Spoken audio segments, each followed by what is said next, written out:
दोस्तों, social media पर तमाम वीडियोस बांग्लादेश से वायरल हो रहे हैं। कोई भारत को धमकी दे रहा है, कोई हिंदुओं को धमकी दे रहा है, कोई तो यहाँ तक दावा कर रहा है कि चंद घंटे में भारत पर कब्जा कर लेंगे। कुछ ने तो ममता बनर्जी से अपील की है कि वो वेस्ट बंगाल को स्वतंत्र देश घोषित कर दें तो वेस्ट बंगाल और बांग्लादेश एक देश होकर रहेंगे। आइए एक एक करके हर वीडियो पर बात करते हैं। शुभेंदु अधिकारी निर्वाचने विजय होवार पर मुसलमानदेरके जय श्रीराम बोलते बाध्य करছে। सबसे पहले विरोध प्रदर्शन वाले वीडियोस को देखिए। ढाका की सड़कों पर इस्लामी आंदोलन बांग्लादेश के समर्थक उग्र प्रदर्शन कर रहे हैं, नारे लगाते हुए, मोदी और शुभेंदु अधिकारी के खिलाफ गुस्सा जाहिर करते हुए और ममता बनर्जी को वापस मुख्यमंत्री बनाने की मांग करते हुए, खुलकर ये कहते हुए कि अगर ममता नहीं लौटी तो भारत पर हमला किया जाएगा। 17 करोड़ बांग्लादेशी मुसलमान ममता के साथ खड़े हैं। बंगाल से मुसलमानों को निकाला जा रहा है।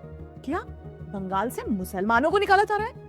नहीं भाई, बंगाल से मुसलमानों को नहीं निकाला जा रहा, बंगाल से बांग्लादेशी मुसलमानों को निकाला जा रहा है।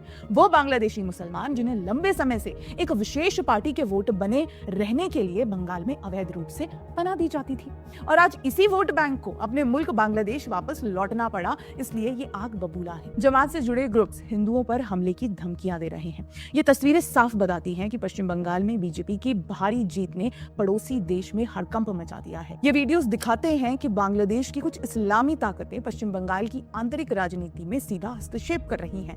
ऐसे में बड़ा सवाल टीएमसी पर उठता है। क्या ममता बनर्जी की 15 साल की सरकार ने बांग्लादेशी घुसपैठियों को संरक्षण देकर वोट बैंक तैयार किया था? अब जब बीजेपी ने voter list revision, border facing और पुश बैक की नीति अपनाई तो ये लॉबी बौखला गई है। ऐसे में पहला सवाल ये है कि पश्चिम बंगाल में बीजेपी सरकार बनने से बांग्लादेश में इतना विरोध क्यों हो रहा है?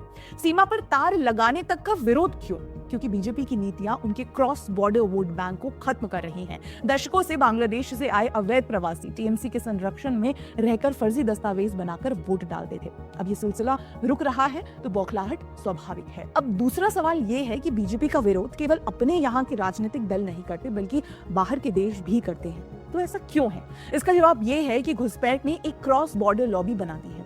अब बीजेपी सत्ता में है तो ये लॉबी सक्रिय हो गई है। अब तीसरा सवाल, कहीं ऐसा तो नहीं कि विरोध करने वाले ये लोग किसी राजनीतिक दल के प्रॉक्सी के रूप में काम कर रहे हैं?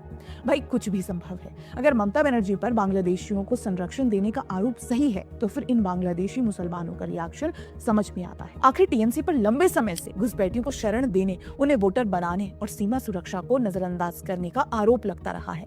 ऐसे में बांग्लादेशी प्रदर्शनकारियों द्वारा ममता को वापस लाने की मांग सीधे टीएमसी की लाइन से मेल खाती है और यही बात शंका पैदा करती है कि ये प्रॉक्सी वॉर जैसा है। टीएमसी की हार के बाद बाहरी ताकतें अंदर अस्थिरता पैदा करने की कोशिश कर रही हैं।